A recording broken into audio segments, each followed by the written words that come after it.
হাতীবান্ধা উপজেলার ফকিরপাড়া ইউনিয়নের বুড়া সারডুবি গ্রামের ৩ নং ওয়ার্ডে রাস্তার গাছ কেটে ফেলার অভিযোগ উঠেছে হাসান আলী মালেক ও মহুবরের বিরুদ্ধে।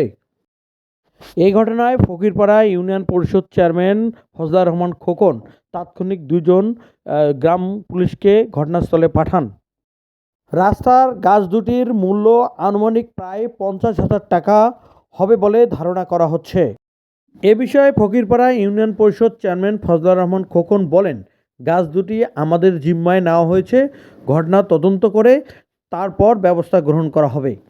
এই ঘটনায় অভিযুক্তরা নিজের রোপণকৃত গাছ দাবি করে কেটে ফেলেছেন বলে তারা বলেন। ঘটনা কি আমরা গাছি এখন এই গাছ কাছি তারপরে নাকি পরিষদে ফোন দিয়েছি, চেয়ারম্যান আমার চৌকিদের পাড়ে দিয়েছে, এখন চৌকিদের পাশে গাছ নিয়ে যাওয়া পরিষদ। এই যে কথা কয়টা গাছ কাটছেন আপনি? গাছ তো আমাদের বহু গাছ আছে, কোথায়? কয়টা নয়, মোবাইল ঘুরেন চতুর্পক্ষে দেখো গাছ। এগুলো তো রাস্তা তো সরকারি, আপনি কেমনে গাছ গাড়লেন?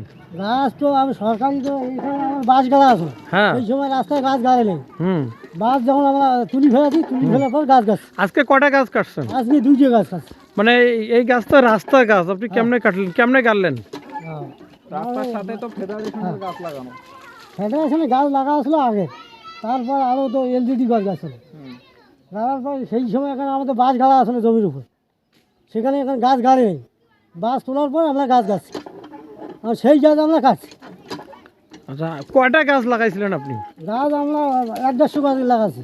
কোথায় আর কোথায় আছে? এই দেখেন গাছ, ওগুলো তো আপনার এই লাইনে আছে গাছ। আমরা ছিলাম পরিষদে, চেয়ারম্যান সাহেব আমাদের ফোন দিল যে হাসান, ওই জালাল ভাইয়ের দোকানের ওইখানে রাস্তার গাছ কে বা কাহারা কাটতেছে।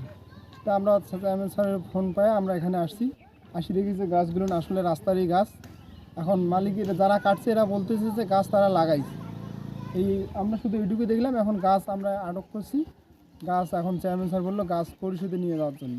এখন গাছ আমরা গাড়িতে ওঠাবো, পরিশোধ নিয়ে যাবো, যেহেতু চেয়ারম্যান স্যার আমাদের বলছে। এখন যদি গাছ ওদের হয়, ওরা চেয়ারম্যানের সাথে কথা বলি বাকিটা করবো।